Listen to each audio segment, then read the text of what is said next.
Okay fine. देखो भाई, electric power जैसे हमने पढ़ लिया है, दोबारा रिवीजन करा रहा हूँ। Rate of doing electric work by source of EMF in maintaining the electric current in the circuit is called electric power. Page 302 last में, कि भाई हमारा रेट ऑफ डूइंग वर्क, जो हमारा वर्क होता है, कौन करता है ये वर्क? हमारा ईएमएफ मीन्स हमारा सेल करता है ये काम। तो इसका जो वर्क का जो रेट है, हमेशा याद रखना कि किसी भी चीज़ में अगर रेट की बात आ जाए तो उसको टाइम से डिवाइड कर देना। तो वर्क का जो रेट है वही हमारा पावर होता है। मीन्स पावर जो हो गया वर्क का रेट, मतलब वर्क डन अपॉन टाइम हो गया।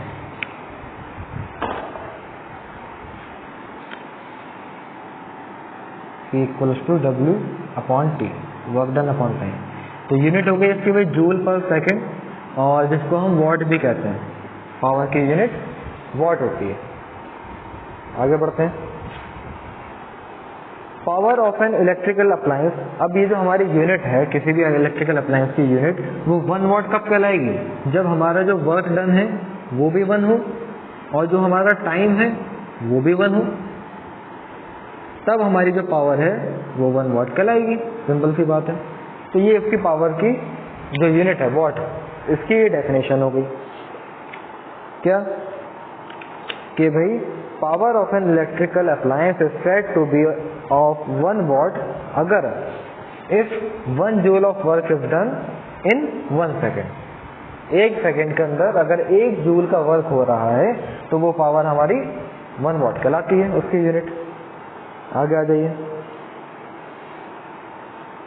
इसकी कुछ अलग भी यूनिट्स होती हैं, जैसे कभी किलोवाट, बच्चे वाली बातें हैं। तो ऐसे 1 किलोवाट के अंदर 10 की पावर 3 वॉट होते हैं, तो 9 10 में भी पढ़ा होगा। अच्छा ये बताओ, आज रिजल्ट भी तो आ रहा होगा CBSE वालों, लेकिन आप लोगों को तो 11th के होगा। हाँ, मुझे ध्यान में रखें आप 10th। हाँ, 10 की पावर 6 वॉट और 1 हॉर्स पावर में हमारे 746 वॉट होते हैं। तो आगे रिजल्ट 2 बजे का था ना वैसे। हाँ, लास्ट ईयर स्टूडेंट से उनको मैसेज आए होंगे, देखते हैं क्या रहा। चलो फिलहाल अभी देखता हूँ मैं। हाँ, तो ये 1 किलोवाट में हमारे 10 की पावर 3 वॉट होते हैं, 1 मेगावाट में 10 की पावर 6 वॉट होते हैं और 1 हॉर्स पावर के अंदर वही 746 वॉट होते हैं। अब आगे बढ़ते हैं हम सब थोड़ा सा, कि हमने आपको ये बताया था कि जो वर्क डन होता है उसका फॉर्मूला VIT भी होता है। मालूम है ना कैसे आया, ये बताऊं?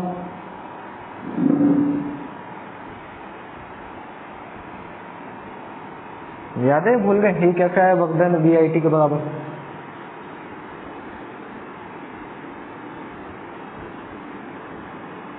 भूल गए। देखो भाई, वर्क डन जो होता है हमारा वो Q इंटू V होता है, चार्ज इंटू पोटेंशियल डिफरेंस। और Q का फॉर्मूला क्या होता है? Q equals to IT। तो ये क्या हो जाएगा? VIT हो जाएगा। तो W इक्वल्स टू VIT आया। तो पावर क्या आएगी? Work done upon time. तो भाई work done upon time means work को टाइम से डिवाइड कर दीजिए, तो टाइम से टाइम कट गया तो पावर का फॉर्मूला बना VI। ऐसे ही वर्क का 3 फॉर्मूले होते थे ना भाई। V की वैल्यू IR अगर मैं यहाँ पे रख दूँ तो ये हो जाएगा I²RT। भाई IR रखा तो IR मतलब I² इंटू RT हो जाएगा। तो पावर जो आएगी हमारी वो वर्क अपॉन टाइम होती है, मतलब I²RT अपॉन T। तो T से T गया तो यहाँ से क्या आया? I²R। एक और होता था वर्क का हमारा फॉर्मूला, जब हम I की जगह पे V अपॉन R रख देते थे तो वो होता था V² T अपॉन R। अगर अब मैं यहाँ से पावर निकालूंगा तो फिर वो टाइम से डिवाइड कर दोगे तो T से T कट जाएगा तो V² अपॉन R आएगा। तो ये हमारे पावर के 3 फॉर्मूले हो गए। अब आगे बढ़ते हैं। अब इन फॉर्मूले से कुछ इंपॉर्टेंट बातें क्या क्या थी सब पढ़ा चुका हूँ वैसे मैं कल, फिर भी देख लीजिए। पहली बात ये निकल कर आई कि अगर आप किसी भी पर्टिकुलर एक इलेक्ट्रिकल अप्लायंस की अगर आप बात करोगे तो हमेशा आप ये वाला फॉर्मूला कंसिडर करोगे, P = v²/R। और यहाँ से ये बात निकल कर आ रही है कि अगर हमारी पोटेंशियल कांस्टेंट है, देखो एक इलेक्ट्रिकल अप्लायंस की हम बात करते हैं तो ये वाला फॉर्मूला क्यों लगाते हैं, पूछा करो ना मुझसे सवाल पर, ऐसा क्यों? ऐसा इसलिए क्योंकि हमारे घर के अंदर जो हमारी इलेक्ट्रिकल वायरिंग हुई हुई होती है वो पैरेलल में होती है, सीरीज में होती है, पैरेलल में। और पैरेलल में हमारी वोल्टेज सेम रहती है, तो इसलिए हमने ये वाला फॉर्मूला लिया कि जब वोल्टेज हमारी मीन्स पोटेंशियल डिफरेंस सेम रहेगा तो फिर ये कांस्टेंट को हटाओगे तो प्रोपोर्शनैलिटी का साइन आएगा, तो P जो है वो इनवर्सली प्रोपोर्शनल R के ये निकल कर आएगा यहाँ से। इसका मतलब चलो आपसे एक क्वेश्चन कि अगर मेरा एक 25 वॉट का बल्ब है और एक 100 वॉट का बल्ब है, तो ये बताइए कि कौन से वाले बल्ब का रेजिस्टेंस ज्यादा है?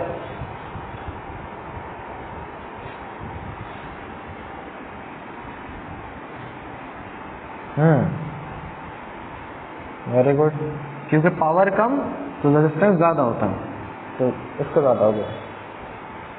बिल्कुल सही कहा। चलो ये बात हो गई, ये तो सबकी बात है जब अकेला हो। अब मान लीजिए कि आप दो कोई इलेक्ट्रिकल अप्लायंस लेकर आए, तो और वो दोनों को आपने लाके सीरीज में लगा दिया, तो सीरीज में सेम होता है क्या?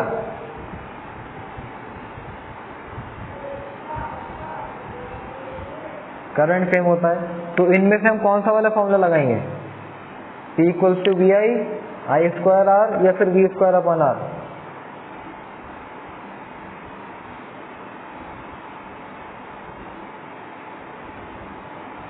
ये लगाएंगे I²R वाला। क्यों? क्योंकि करंट सेम है ना। अब आप मुझसे ये पूछोगे कि अच्छा भाई तो करंट तो इसमें भी है वाले फॉर्मूले में, तो ये क्यों नहीं लगा रहे? तो उसके पीछे भैया रीजन ये है कि अभी हम रिलेशन निकाल रहे हैं पावर और रेजिस्टेंस के बीच में, तो इस फॉर्मूले में तो रेजिस्टेंस है ही नहीं,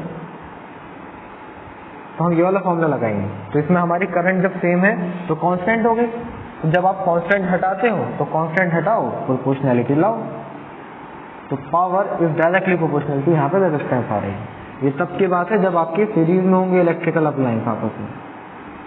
तो अगर पहले वाला कि इलेक्ट्रिकल अप्लायंस की पावर P1 है तो रेजिस्टेंस R1 होगा, दूसरे वाले की पावर P2 है, रेजिस्टेंस R2 है, तो P1/P2 अगर दोनों को मैं डिवाइड कर दूं तो P1/P2 R1/R2 के बराबर आ रहा है। ये दूसरी बात होगी। अब एक बात और देखते हैं इसमें कि अगर हमारे दो इलेक्ट्रिकल अप्लायंस जो हम लेकर आए वो आपस में हो जाए पैरेलल में,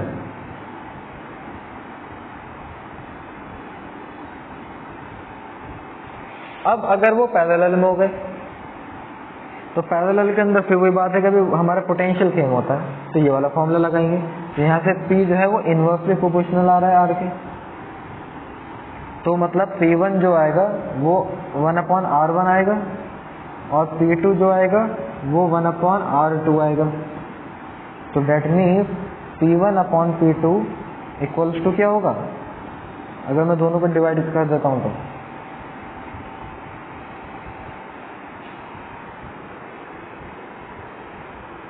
जी R2/R1 होगा, नहीं बलवीर R2/R1 होगा ना।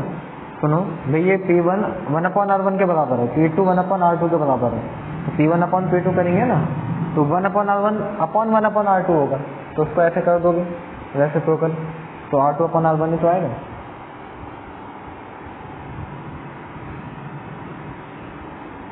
आया नहीं आया समझ में?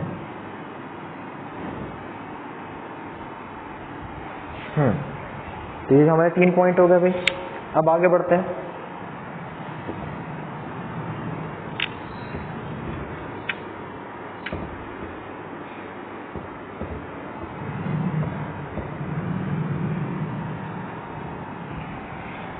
ठीक है, क्या कह रहे हैं क्वेश्चन 4?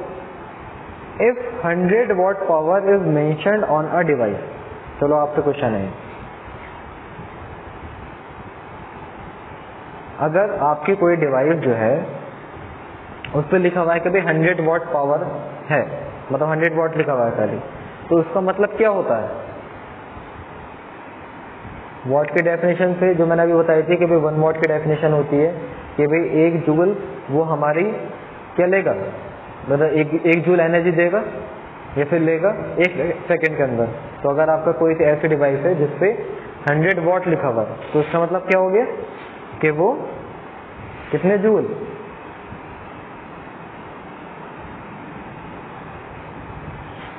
लेगा या फिर देगा 1 सेकेंड के अंदर। तो भाई if 100 watt power is mentioned on a device then it means it can provide maximum 100 joule energy in 1 second। तो ज़्यादा से ज़्यादा वो 100 जूल की एनर्जी लेगा या देगा 1 सेकेंड में। चलिए और आगे बढ़ते हैं। हाँ ये भाई न्यूमेरिकल के लिए है, ये वाला जो पॉइंट मैं आपको बता रहा हूँ लास्ट पॉइंट है। भाई अगर आपसे ये कहा जाए कि पावर निकालिए, ठीक है, find out the power when it is consumed in the form of heat, power consumed by the device is to be calculated। अगर आपसे ये कहें कि कोई आपकी जो डिवाइस है वो कितनी पावर उसने कंज्यूम करे, है ना, तो कैसे निकालोगे? भाई जो हमारा मीटर है, ठीक है, जो घर में जो मीटर होते हैं गेट के बाहर लगे हुए, तो वो क्या कैलकुलेट करता है, यूनिट कैलकुलेट करता है ना, जिसको लोग यूनिट भी कहते हैं। बोले इतने यूनिट हो गए भाई, इस महीने 100 यूनिट हो गए, तो वो यूनिट नहीं होता, वो यूनिट होते हैं। तो एक यूनिट में क्या होते हैं, 1 किलोवाट आवर होता है। 1 यूनिट का मतलब क्या होता है कि 1 घंटे के अंदर 1 किलोवाट पावर कंज्यूम करेगी। तो वो तो पूरी घर की निकालता है। लेकिन अगर भाई मान लीजिए कि मुझे ये निकालना है कि मैं कोई एक पर्टिकुलर अप्लायंस चला रहा हूँ, जैसे कि मैं आयरन है ना प्रेस चला रहा हूँ, तो वो कितनी पावर ले रही है, तो उसको निकालने का तरीका क्या है? उसको निकालने का तरीका सबसे पहले ये है कि आप उस इलेक्ट्रिक आयरन का आप पहले रेजिस्टेंस निकाल लो। तो रेजिस्टेंस कैसे निकालोगे, वो आपको कुछ करने की जरूरत नहीं है। आप जब भी कोई भी नई चीज लेकर आते हो तो आप हमेशा देखना उसके ऊपर लिखा हुआ होता है इलेक्ट्रिकल अप्लायंस के ऊपर कि भाई इतनी पावर और इतने वोल्टेज। बॉक्स रखा हुआ है मेरे पास प्रिंटर का, मैं दिखा नहीं पाऊंगा, निकालना पड़ेगा अंदर से। उस पर भी लिखा हुआ है कि भाई इतने पावर और इतनी वोल्टेज। ये दिखाऊं,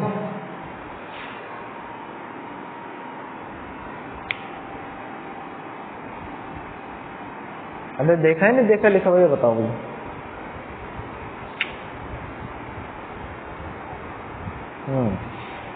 तो भाई वहां से हम क्या निकालेंगे, रेजिस्टेंस निकालेंगे। अभी हमने फॉर्मूला पढ़ा था P equals to V square, नहीं मतलब P equals to V square R। तो यहाँ से R की वैल्यू आ रही है P अपॉन V स्क्वायर। यहाँ पर P क्या है, पावर है, और कौन सी वाली पावर है, ये है मार्क्ड पावर, मतलब जो हमारे बॉक्स पे लिखी हुई आती है पहले से ही, मतलब जिसके अकॉर्डिंग हमारा अप्लायंस बनाया गया है। और ये जो हमारी वोल्टेज है ये क्या है, ये है हमारी marked voltage, means marked potential भी कह सकते हैं। और मैंने उल्टा कर दिया, आर इक्वल सही है, हाँ उल्टा कर दिया, R equals to V square upon P होगा। मार्क्ड वोल्टेज ऊपर आएगा और मार्क्ड पावर नीचे आएगी। तो भाई पहले काम किया हमने इस फॉर्मूले से रेजिस्टेंस निकाल लिया। अब दूसरा काम क्या करना है, सिंपल है बहुत, करंट निकालो। पहले रेजिस्टेंस, दूसरे पॉइंट में आप क्या करोगे, करंट निकालिए। अब करंट का फॉर्मूला V अपॉन R होता है। अब यहाँ पे जो आप V रखोगे, अब ये वो V रखोगे क्योंकि अब आप करंट निकालने जा रहे हो। तो करंट तो तब निकालोगे ना जब आप प्लग लगाओगे। अब जब आप प्लग लगाओगे तो अब तो पोटेंशियल वो आ रही होगी जो कि आपके घर में चल रही है, जितने, एक सेकेंड,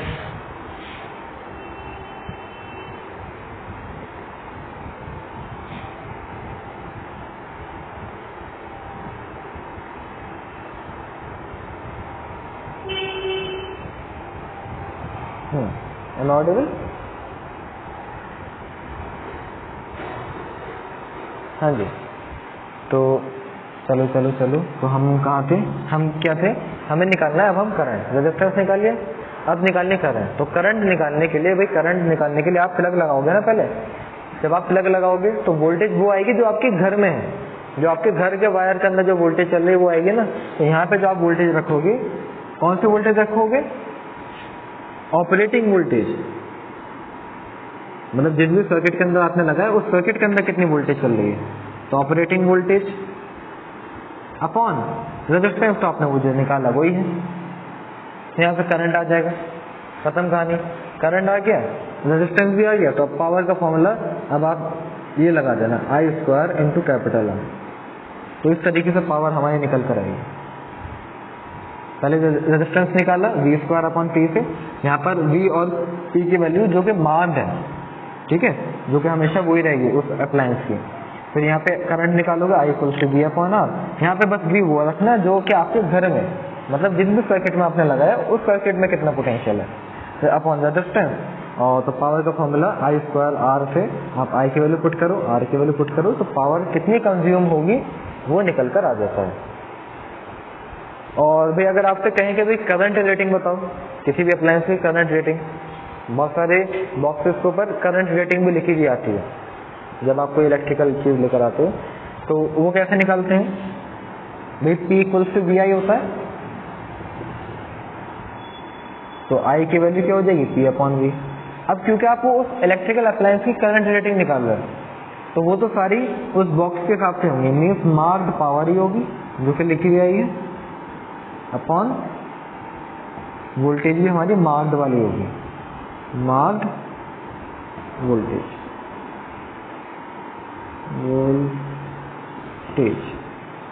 बस। यहाँ पे हमारा ये इसका पॉइंट कंप्लीट हुआ। अब हम आगे पढ़ेंगे इक्विवेलेंट पावर।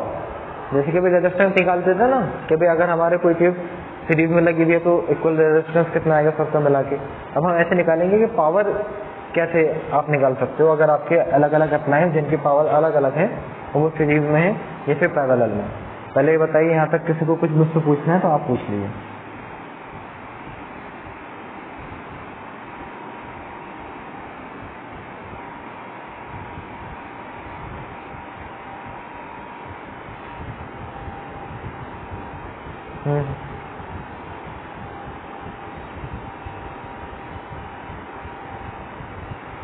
नहीं, वो असल में वो इस टाइप से आती है कि ऐसे लिखा हुआ होता है जैसे कि 220 वोल्ट और 100 वॉट। कोई आप मान लीजिए कुछ हीटर वगैरह लेकर आए हो तो उस पर ये लिखा हुआ है 220 वोल्ट और 100 वॉट।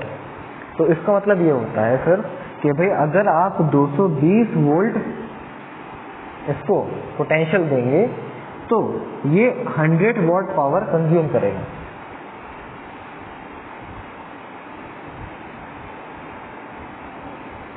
ठीक है, जो आप मुझसे चीज कह रहे हो कि भाई वो इतनी आती है और वो मतलब इससे ज्यादा नहीं हो सकती, वो मैं समझ गया क्या पूछना चाह रहे हो, तो वो अभी हम नेक्स्ट पेज पे पढ़ने वाले हैं। ठीक है, उसको हम क्या कहते हैं, देखो आगे ही है बस, उसके हम क्वेश्चंस भी करेंगे। बल्ब फ्यूज प्रॉब्लम कहलाती है कि जब हमारी जितनी पावर है या फिर जब आएगा मैं तभी बता दूंगा कि जो हमारी डिजाइंड वोल्टेज है अगर उससे ज्यादा वोल्टेज हो जाती है तो आपका जो बल्ब है वो फ्यूज हो जाता है। आप सही कह रहे हो, लेकिन जो यहाँ पे लिखा होता है ना इसका मतलब क्या है थ्योरेटिकल, वो ये है कि भाई इतने वोल्ट पर इतनी पावर ही कंज्यूम करेगा। लेकिन हाँ, आपने ये बिल्कुल बात सही कही है कि अगर हमारी वोल्टेज, भाई कोई बल्ब है जो कि 220 वोल्ट है, अगर उसके अक्रॉस उससे ज्यादा वोल्टेज हो जाए तो वो बल्ब हमारा फ्यूज हो जाता है, उड़ जाता है। क्लियर?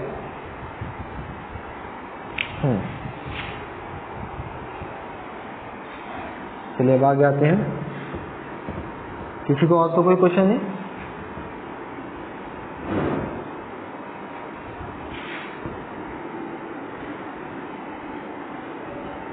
देखिए भाई, हम पावर का फॉर्मूला डिराइव करेंगे सीरीज के अंदर। इक्विवेलेंट पावर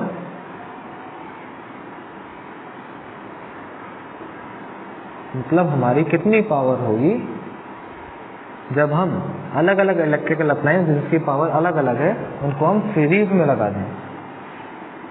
अब देखो पावर के लिए कोई स्पेशल तो फॉर्मूला है नहीं, है ना, तो हम रेजिस्टेंस के हेल्प से इसका फॉर्मूला डिराइव करेंगे। देखो भाई सीरीज के अंदर जल्दी से बताओ कि भाई रेजिस्टेंस का फॉर्मूला क्या होता है, इक्विवेलेंट रेजिस्टेंस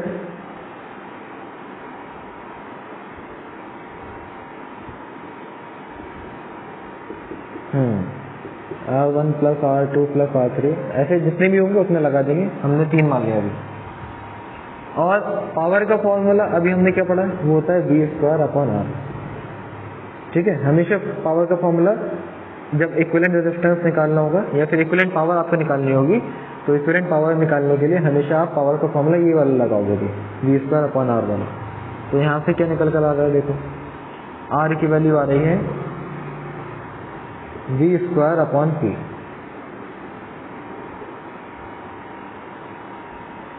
अच्छा जी,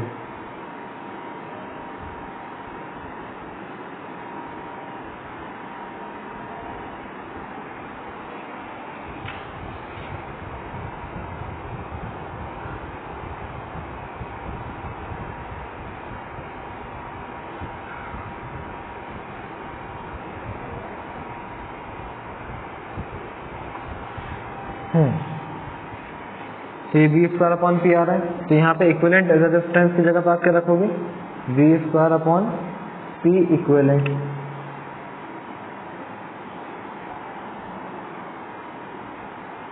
इज इक्वल्स टू V², इसका पावर अलग अलग होगी, तो P1 V²/P2, ऐसे V²/P3। तो यहाँ पे V² तो सब सेम है, तो V² आप कॉमन ले लेंगे, तो V² से V² कट जाएगा, तो क्या बचेगा खाली ऊपर 1/P equivalent equals to 1/P1 plus 1/P2 plus 1/P3।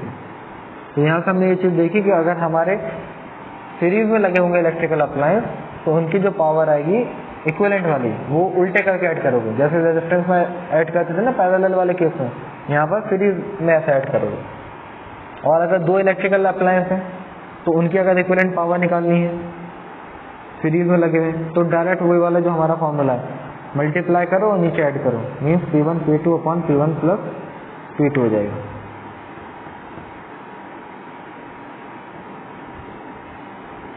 अच्छा, जरा एक चीज यहाँ पे समझिए कि पैरेलल में हमने जब लगाया तो हमने ये बात देखी कि नहीं, सॉरी, सीरीज में जब हमने लगाया तो हमने ये बात देखी कि यहाँ पे जो हमारी पावर है वो इंक्रीज हो रही है सबकी मिला के, या डिक्रीज हो रही है,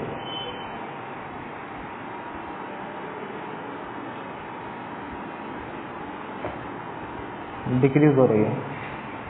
बाकी आप दोनों को समझ में आया डिक्रीज क्यों हो रही, ये करके दिखाऊं एग्जाम्पल।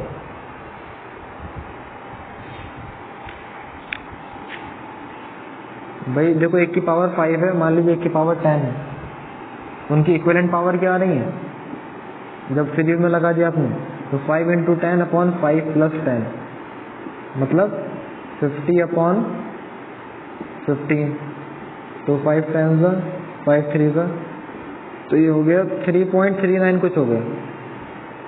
तो देखो पावर जो है कम हो गई, जब हमने सीरीज में लगाया तो कितनी कम हो गई, कहाँ 5 और 10 मिला के 15 बैठती, लेकिन यहाँ पर हमारी सीरीज में अगर हमने लगाया तो वो 3.39 इतनी कम हो गई। तो हमारा जो पावर का जो कंजम्पशन है, मतलब बहुत कम पावर खर्चे में आएगी अगर हमने सारे इलेक्ट्रिकल अप्लायंस अपने सीरीज में लगाए। लेकिन अभी दीपांगी ने बताया कि भाई वो तो हम पैरेलल में लगाते हैं घर में, तो ऐसा क्यों पूछा जाता है कई बार, और बहुत ही नॉर्मल सा आम क्वेश्चन है।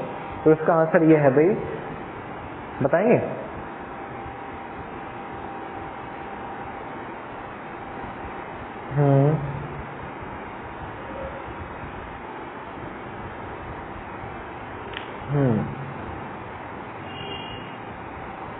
ठीक है, ये भी बात सही है। लेकिन दूसरी जो इम्पोर्टेंट बात वो ये है, जो कि आप आंसर में लिख कर आओगे, आप अपनी जगह ठीक हो बिल्कुल, लेकिन आंसर में आप ये लिख कर आओगे, क्योंकि भाई अगर मीटिंग है ओवर,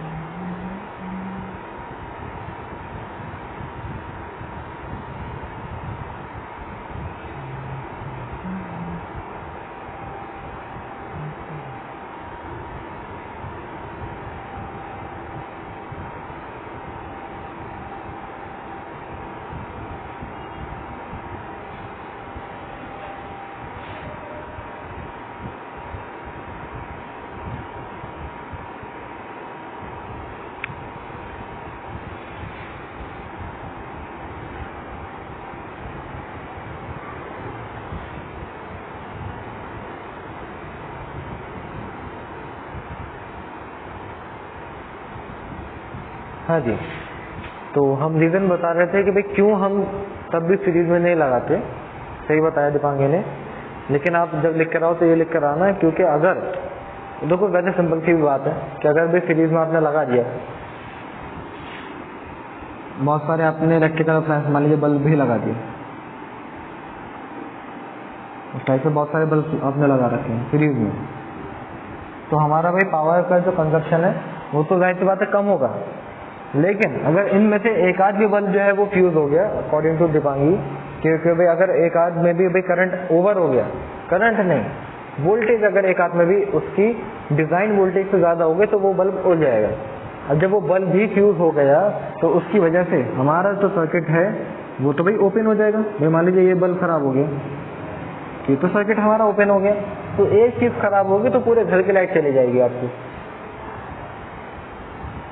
इस वजह से हम को मजबूरी में पैरेलल में ही लगाना पड़ता है, ठीक है। और देखो पैरेलल कॉम्बिनेशन वाला जिसमें ये सीरीज हो गया,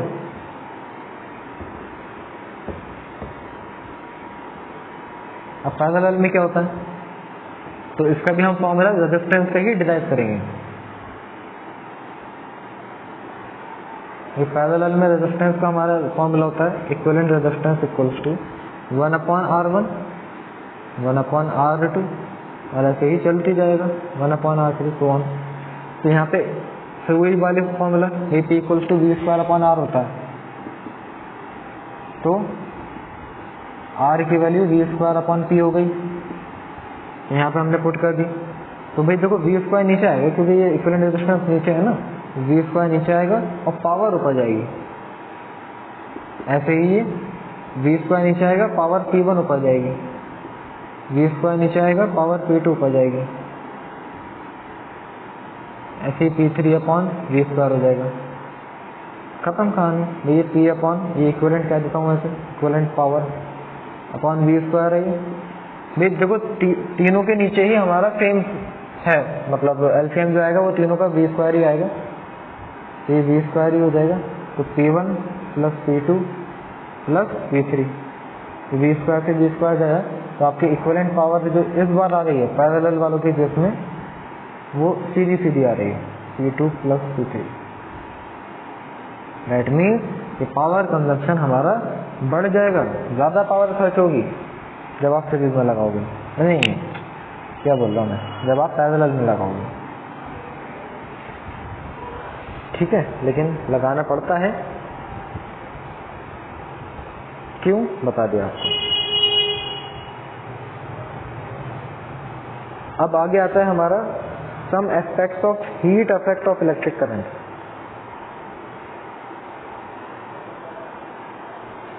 चलो ये और कर लो, फ्यूज वायर वाला जो टॉपिक है ये और कर लेते हैं, ठीक है। पढ़ते जाओ, केमिस्ट्री बाद में कर लेंगे, पहले ये करते जाइए।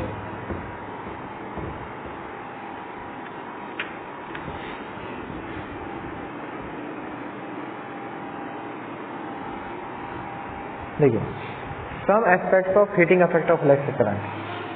सबसे पहला आता है भाई फ्यूज वायर। सब जानते हैं फ्यूज वायर क्या होता है।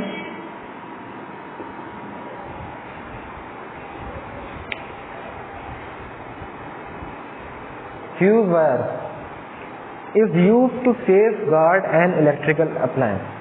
कोई सा भी जो हमारा इलेक्ट्रिकल अप्लायंस है उसको बचाने के लिए फ्यूज वायर का यूज किया जाता है। होता क्या है, ये हमारा जो इलेक्ट्रिकल अप्लायंस है उसके सर्किट के अंदर एक फ्यूज ये लगा हुआ होता है, और उसमें जो वायर होता है, फ्यूज के अंदर जो वायर होता है जिसको हम फ्यूज वायर कह रहे हैं, तो उसके कुछ इंपॉर्टेंट प्रॉपर्टीज हैं। क्या प्रॉपर्टीज हैं कि उसकी रेजिस्टिविटी बहुत ज़्यादा होती है, मेल्टिंग पॉइंट बहुत कम होता है, और उसकी जो करंट रेटिंग है वो सुटेबल होती है। होता क्या है ज़रा समझ लीजिए कि जैसे कि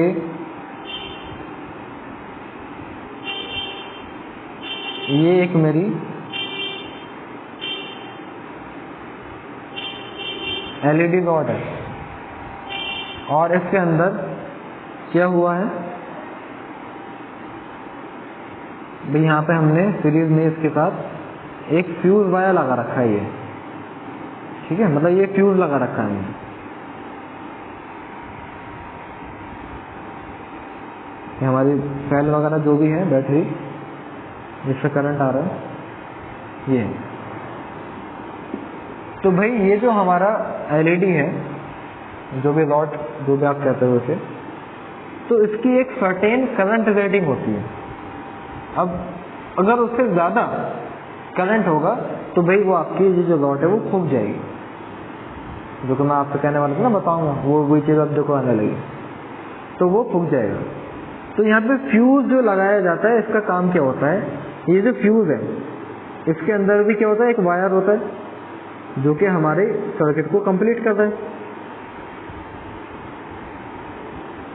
अब ये जो हमारे सर्किट को कंप्लीट कर रहा है, ये जो वायर है, इसकी प्रॉपर्टीज अभी पढ़ी आपने कि भाई high resistivity, low melting point and specific current rating.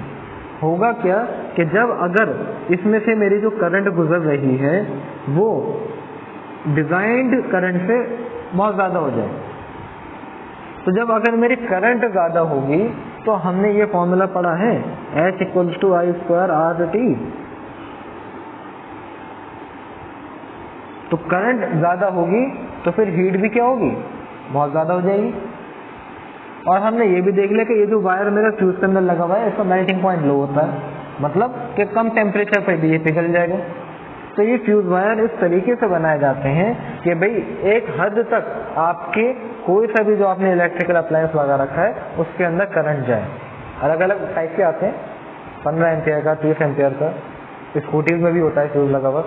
तो वो क्यों लगाया जाता है कि भाई एक हद तक आपके क्या जाए, उसके अंदर करंट जाए। भाई मान लीजिए कई बार क्या होता है, शॉर्ट सर्किटिंग हो जाती है, तो जिसमें करंट बहुत ज़्यादा हो जाता है, तो जिसकी वजह से आपका ये क्या होता है, फ्यूज वायर, इससे करंट बहुत ज़्यादा पास होगी, और जब बहुत ज़्यादा करंट पास हो रही है तो हीट बहुत ज़्यादा रिलीज होगी, जिसकी वजह से आपका पिघल जाएगा और ये पिघल के टूट जाएगा, हट जाएगा यहाँ से, जिसकी वजह से अब ये जो आपका पूरा सर्किट है ये क्या हो गया, ब्रेक हो गया, ओपन हो गया।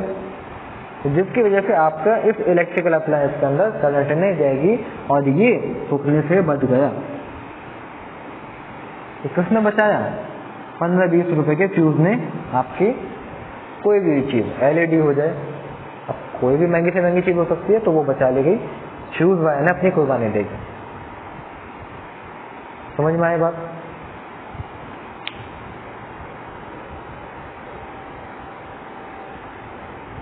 ठीक है, आप दोनों को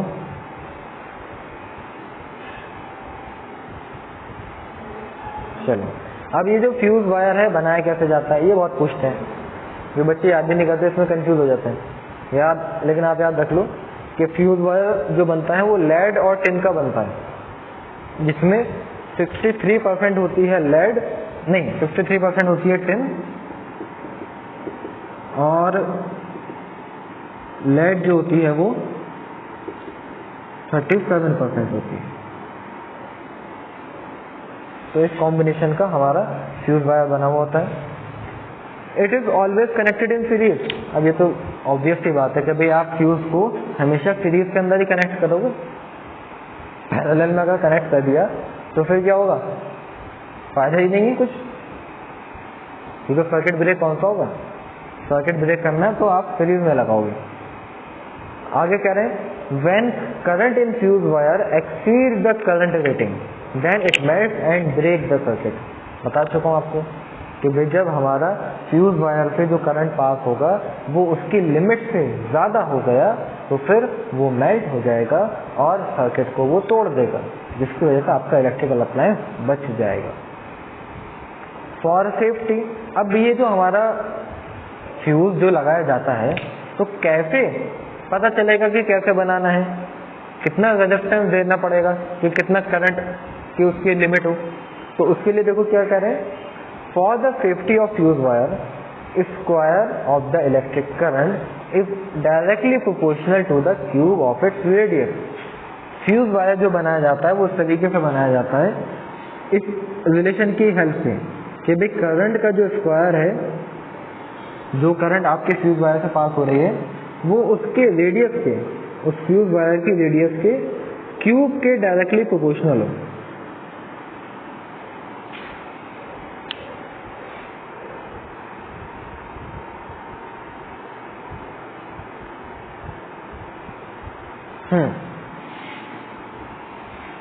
तो फ्यूज वायर इस तरीके से बनाया जाता है कि भाई आपके करंट का जो स्क्वायर है वो उस वायर की जो रेडियस है उसके क्यूब के डायरेक्टली प्रोपोर्शनल हो। वो मैं अभी देखो नीचे करने भी वाला हूँ, इसका प्रूफ कि भाई ऐसा क्यों होना चाहिए।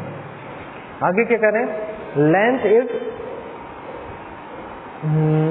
Immaterial for fuse wire. तो फ्यूज वायर के लिए मतलब फ्यूज वायर जो है वो लेंथ पे डिपेंड नहीं करता, ठीक है, लेंथ से इतना फर्क नहीं पड़ेगा, मेन बात है रेडियस की, थिकनेस की। तो अब हम प्रूफ करते हैं कि भाई क्यों करंट का स्क्वायर आपकी रेडियस के डायरेक्टली प्रोपोर्शनल होना चाहिए फ्यूज वायर की सेफ्टी के लिए। देखो जरा,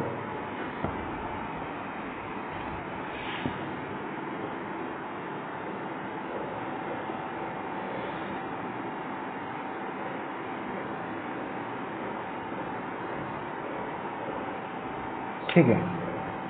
तो हीट प्रोड्यूस पर second in a fuse wire, भाई हमने माना कि 1 सेकेंड के अंदर हमारा जो फ्यूज वायर है उसमें हीट प्रोड्यूस हुई, तो उसको मैंने H1 माना। तो H1 equals to I square RT होता है फॉर्मूला। तो T की जगह पे जब 1 सेकेंड की बात हो रही है तो T की जगह पे 1 आ जाएगा, तो I स्क्वायर R तो आएगा। या फिर इसको मैं ये भी कह सकता हूँ भाई, रेजिस्टेंस का formula rho L upon A होता है। अच्छा, और एरिया का फॉर्मूला, यहाँ पे ए क्या है, एरिया ऑफ क्रॉस सेक्शन, तो एरिया का फॉर्मूला पाई आर स्क्वायर होता है। तो ये बात यहाँ से निकल कर आएगी। दूसरी बात क्या कि भाई ये जो हमारी हीट आई है, हीट लॉस पर सेकेंड वाया रेडिएशन, भाई जितनी हीट, समझो जरा, भाई जितनी हीट करंट की वजह से आपके वायर के अंदर प्रोड्यूस हो रही है, तो वो हीट वायर तो नहीं रहती ना, वो चीज आपकी हवा के थ्रू, आपके रेडिएशन मतलब आपके बाहर हवा के अंदर वो हीट निकल जाती है। 1 सेकेंड,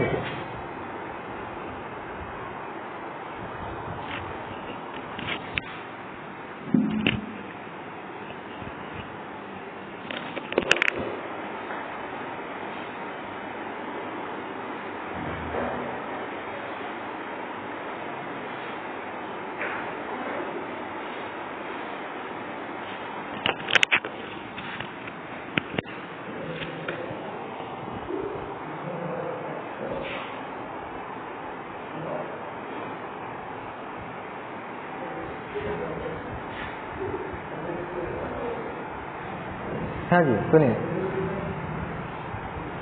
क्या बात बता रहे हैं हम आपको कि भाई जितनी फ्यूज वायर के अंदर आपकी हीट बनी है, तो जितनी जैसे जैसे वो बन रही है वो हवा के अंदर निकलनी भी चाहिए, क्योंकि अगर ऐसा नहीं होगा तो फिर आपका जो फ्यूज वायर है वो गर्म होने लगेगा और वो मेल्ट हो जाएगा, बेवजह मेल्ट हो जाएगा, है ना। तो जितनी हीट हमारे फ्यूज वायर के अंदर बन रही है उतनी निकलनी भी चाहिए। ऐसा ही होता है भाई, जैसे कि हम टी लेकर आते हैं, गरम गरम होती है, लेकिन कुछ टाइम के बाद क्या होती है, वो ठंडी हो जाती है। तो क्या हुआ कि जितनी गर्म वो है तो वो सारी हीट कहाँ चली गई, हमारी एटमॉस्फेयर के अंदर चली गई, ट्रांसफर हो गई ना। तो वही केस यहाँ पे भी होना चाहिए। तो ये जो हमारी हीट जितनी बनी है, तो हमारे हीट जो रेडिएशन के थ्रू हमारे वायर से निकल रही है उसका फॉर्मूला क्या है, उस हीट को हम कहते हैं H2 इक्वल्स टू, उसका फॉर्मूला है 2 pi R L into H. और ये कोई नया फॉर्मूला नहीं, कभी घबरा कर। 2 पाई आर एल क्या है भाई, हमारा जो फ्यूज वायर है वो सिलेंड्रिकल शेप का ही तो होगा, सिलेंडर मान रहे हैं, तो उसका surface area 2 pi R into L, वो सरफेस एरिया हो गया। और मान लीजिए हीट जो है वो H क्या है, हीट जो कि पर यूनिट एरिया से आपकी लॉस्ट हो रही है, नीचे लिखा हुआ भी है यहाँ पर हीट क्या है, हीट लॉस पर सेकेंड पर एरिया, इसे पर मीटर स्क्वायर कहते हैं कि हर 1 मीटर स्क्वायर से 1 सेकेंड के अंदर हीट मैंने माना कि H लॉस्ट हो रही है। तो टोटल एरिया कितना है 2 पाई आर एल, तो 2 पाई आर एल से कितनी लॉस्ट होगी 2 pi R L into H. तो for safety of fuse wire, मैं क्या कह रहा हूँ आपसे, for safety of fuse wire,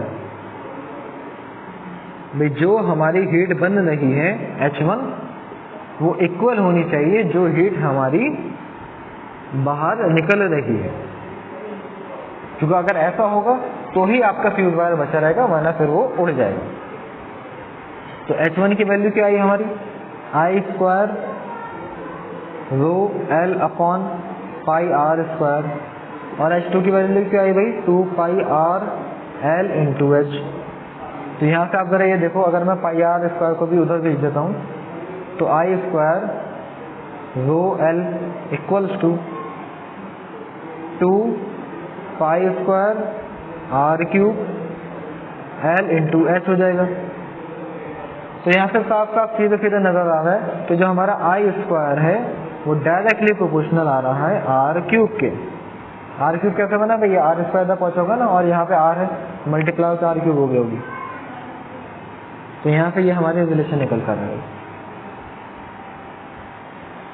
तो इसका प्रूफ हो गया कि वायर की सेफ्टी के लिए ये हमारी डायरेक्शन रहेगी। तो भाई पहले तो ये बताइए, सबको ये क्लियर हुआ? हुआ हो तो बताइए, नहीं हुआ तो मैं दोबारा बता दूँ। ठीक हो गया लबीबा? ओके चलो, तो आज के लिए बस इतना ही रहने देते हैं।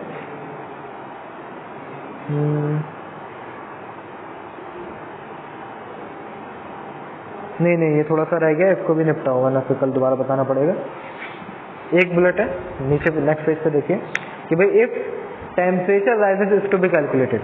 अगर भाई मान लीजिए कि आपका जो वायर है, उन्होंने कहा कि भाई करंट इतनी गुजर रही है, रेजिस्टेंस इतना है, लेंथ इतनी है, वो भी सारी चीजें दे दी। तो कहना है कि भाई उसका जो उसके अंदर से जब करंट गुजरता है तो हीट निकल रही होगी। तो जो हीट आपकी प्रोड्यूस हो रही है तो उसकी वजह से इस वायर का टेम्परेचर बढ़ रहा होगा। तो अगर आपसे कहें कि राइज इन टेम्परेचर बताओ, तो जब राइज इन टेम्परेचर बताना होता है तो हीट का फॉर्मूला कौन सा वाला लगता है, 11th में पढ़ा होगा आपने, mc डेल्टा थीटा, या फिर mc डेल्टा टी भी कह सकते हो। यहाँ पर उसका वजन, मास, c स्पेसिफिक हीट कांस्टेंट, और डेल्टा थीटा मतलब चेंज इन टेम्परेचर। तो ये जो हमारी हीट वायर के अंदर बनी है करंट की वजह से, means this I square rho L upon pi R का स्क्वायर। तो इस हीट को आप mc डेल्टा थीटा के बराबर रख देना, और यहाँ से ये डेल्टा थीटा है, चेंज इन टेम्परेचर आप निकाल लेना। तो यहाँ से आपको निकल कर आ जाएगा कि भाई टेम्परेचर में कितना चेंज आ रहा है। बताइए, बात पकड़ना आई?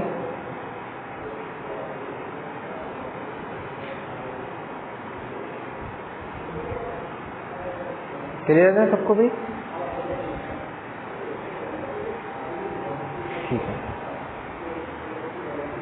चलिए बाकी ये टॉपिक हम कंटिन्यू करेंगे और इसके क्वेश्चंस भी करेंगे, और कल ये चैप्टर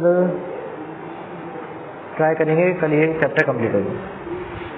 ओके, इसको लॉक कर देता हूँ।